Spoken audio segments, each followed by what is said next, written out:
Que bom estarmos juntos, meu amigo da TV Novo Tempo e da internet, mais uma vez para estudarmos mais um capítulo da Bíblia. Você tem lido a Bíblia todos os dias? Você tem orado? Você tem passado tempo com Deus na primeira hora do dia? Lembre-se, primeira coisa, a primeira atividade, a primeira ação do dia deve ser a busca do Senhor, porque Deus é o primeiro. Mateus capítulo 6, versículo 33 diz: buscai em primeiro lugar o reino de Deus, buscai a sua justiça em primeiro lugar e as demais coisas serão acrescentadas. O que é que você tem que fazer hoje? Você tem muito compromisso na sua empresa, você precisa vender as suas mercadorias para ter dinheiro para pagar as suas dívidas ou para honrar os seus compromissos. Você precisa cuidar dos seus filhos ali na sua casa, prepará-los para a escola e tal, ajudá-los nas suas tarefas diárias. Você é uma secretária do lar e precisa terminar vários trabalhos no dia de hoje. Você trabalha na lavoura e precisa sair para trabalhar ali na roça, cultivando o que você tem plantado. Bom, eu não sei qual é a sua atividade, talvez você seja um pedreiro e está construindo uma casa cheia de detalhes e precisa da sabedoria de Deus para conseguir terminar em todos os detalhes que precisam ser feitos. Deus está com você hoje. É um advogado, tem uma grande causa para defender, vai estar diante do juiz hoje, precisa as palavras certas. Você pode fazer muito e fazer de maneira certa se tiver a direção e a sabedoria de Deus. Agora, se não tiver, aí você tem que temer. Aí, mesmo que você tenha sabedoria, você vai temer. Você é um médico e precisa operar uma pessoa hoje que vai passar por uma cirurgia bem complicada, um caso bem crítico. Então, Deus pode usar as suas mãos hoje. Você pode ser o instrumento de Deus para salvar outra pessoa. Então, meu amigo, minha amiga, busque a direção do Senhor. Não saia de casa sem orar, não saia de casa sem ler a Bíblia, não saia de casa sem antes se colocar nas mãos do Senhor, porque Deus dirige todas as coisas, Deus conhece todas as pessoas, Deus é quem nos dá sabedoria e é por isso que nós vamos orar agora. Querido Pai, a Tua sabedoria pedimos para as nossas atividades deste dia, mas também pedimos para compreender a Tua palavra neste momento. Em nome de Jesus. Amém. Estamos lendo então Ezequiel e hoje é o capítulo 30. Aqui nós temos vários textos que me chamaram a atenção ao ler esse capítulo. Ele fala da desolação do Egito, dos seus aliados, fala do braço da Babilônia que será fortalecido para quebrar o Egito. E até o versículo 19 nós veremos Ezequiel e seu lamento sobre o Egito. Também é este o único oráculo ou mensagem não datada de Ezequiel contra o Egito. O oráculo é sempre uma mensagem de juízo. Pode ter sido pronunciado aproximadamente entre 587 a.C., mais ou menos. Apesar disso, segue o padrão de outras profecias. Não tem a data, mas segue o padrão. E a ele, Ezequiel, o filho do homem, veio a palavra do Senhor para dizer em nome de Deus que era para o povo gemer. Gemer porque estava próximo o dia do Senhor. Dia de nuvens, tempo das nações. O Egito, a Etiópia, Put, Lud, todo o povo da Arábia, Cube, os filhos da terra da aliança, todos eles mencionados aqui, iriam sentir a espada do Senhor e grande angústia, porque eles mesmos tinham decidido assim, eles mesmos tinham se afastado dos caminhos do Senhor. Além desses, também todos os que sustentam o Egito, cairão à espada. Com isso, o capítulo menciona, seriam desolados no meio das terras assoladas, suas cidades ficariam desertas e somente nesse momento é que eles então viriam a saber que o Senhor é Deus. Somente quando o Senhor puser fogo no Egito e todos os que o auxiliam forem destruídos, é que eles identificariam a Deus como o Senhor. Senhor é Deus, diriam eles. Há pessoas que às vezes precisam passar por lutas, precisam passar por dificuldades, precisam passar pelo fogo da provação para então buscar a Deus. Mas Deus está nos chamando para buscá-lo hoje. Deus está nos chamando para hoje, enquanto tudo está bem, enquanto tudo está ok, hoje buscar o Senhor. Bem, eu tenho alguns versos que eu quero destacar para você no capítulo 30 que a mim me chamaram a atenção. O próprio verso 1 que diz, veio a minha palavra do Senhor. Então, Deus é quem falou para Ezequiel para transmitir a mensagem para nós. Depois o verso 2, assim diz o Senhor. E aí aparece, né? Gemei, aquele dia, perto está o dia do Senhor.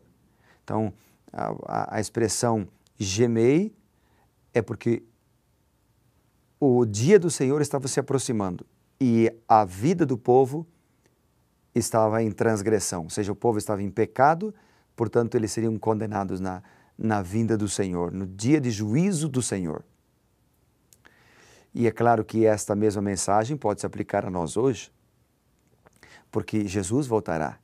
Há pelo menos 2.500 textos na Bíblia que falam que Jesus voltará. É hoje, enquanto temos tempo, é hoje, enquanto temos liberdade, é hoje, enquanto temos, não temos provações ou lutas, é hoje que Deus nos chama a segui-lo, que Deus nos convida à fidelidade, que Deus nos convida a sermos fiéis. Agora, aqueles que são infiéis, que andam longe dos caminhos do Senhor, estes têm que gemer, porque breve Jesus voltará. E é na volta do Senhor Jesus que serão destruídos todos os ímpios, Mas os ímpios só serão destruídos porque eles querem, porque eles escolheram, porque eles assim decidiram. Outro verso que me chamou a atenção aqui é o versículo 10. No versículo 10 eu leio, assim diz o Senhor Deus, eu, pois, farei cessar a pompa do Egito, por intermédio de Nabucodonosor, rei da Babilônia. 3 coisas me chamaram a atenção nesse verso. Em primeiro lugar, quem fala é Deus, e a sua palavra é fiel e verdadeira. A sua palavra tem poder. Em segundo lugar, ele diz, eu farei cessar a pompa do Egito. Deus está no controle, Deus está no comando, Deus conhece todas as coisas.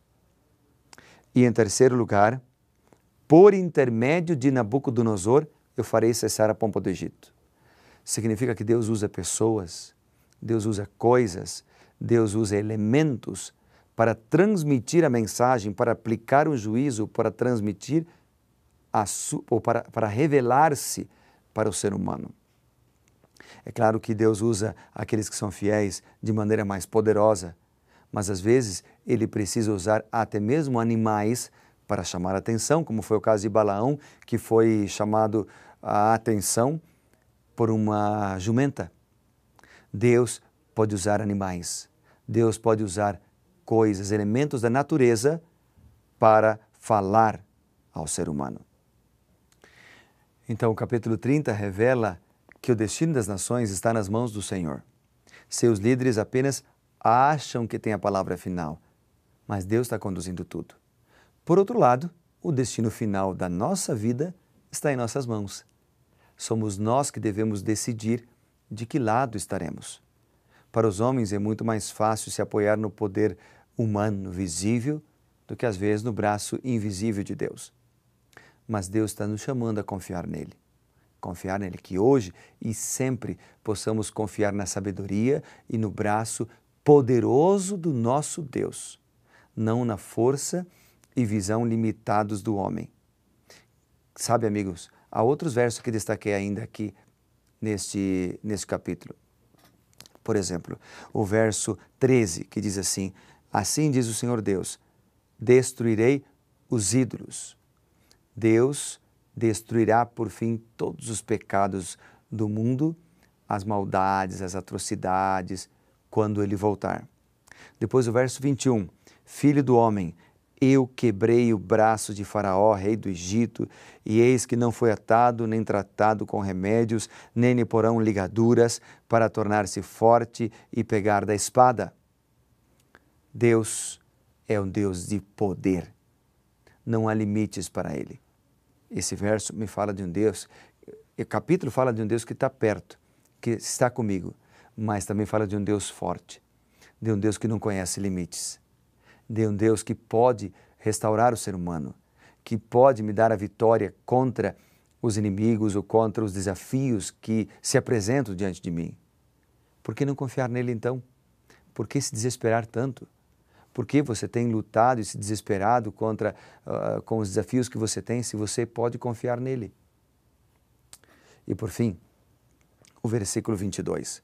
O verso 22 diz: assim diz o Senhor Deus, eis que estou contra o faraó, rei do Egito, quebrar-lhe-ei os braços, tanto forte como o que já está quebrado, lhe farei cair da mão a espada, espalharei os egípcios entre as nações e derramarei pelas terras, fortalecerei os braços do rei de Babilônia e lhe porei na mão a minha espada, mas quebrarei os braços de Faraó, que diante dele gemerá como geme o traspassado. Levantarei os braços do rei da Babilônia, mas os braços de Faraó cairão, e saberão que eu sou o Senhor, quando eu puser a minha espada na mão do rei de Babilônia, e ele a estender contra a terra do Egito. Espalharei os egípcios entre as nações, e os derramarei pelas terras, assim saberão que eu sou o Senhor Deus. Em primeiro lugar, Deus usa uma linguagem forte aqui, mas esta linguagem forte era a linguagem que o povo sabia entender. Então Deus usa uma linguagem que o povo entendia para transmitir uma mensagem que o povo não entendia. Falava do concreto para o abstrato, e a mensagem era: eu destruirei o mal, eu libertarei o meu povo, eu estou presente, eu abomino a transgressão e eu dou a vitória àqueles que são justos. Uso pessoas, uso coisas para aplicar o meu juízo e transmitir a minha vontade. Cabe a nós aceitarmos, cabe a nós decidirmos estar do lado de Deus e seremos vitoriosos. Vamos orar por isso? O que você acha? Vamos colocar isso nas mãos do Senhor então. Querido Pai, bondoso Deus, obrigado porque com Deus somos vitoriosos. Ele nos usa, Ele usa pessoas, Ele usa tudo que for possível para nos salvar. Mas cabe a nós decidirmos. Eu decido Jesus, nós decidimos Jesus. Por isso oramos, no nome dEle. Amém. Deus te abençoe. Lembre-se, seja revivado pela palavra de Deus.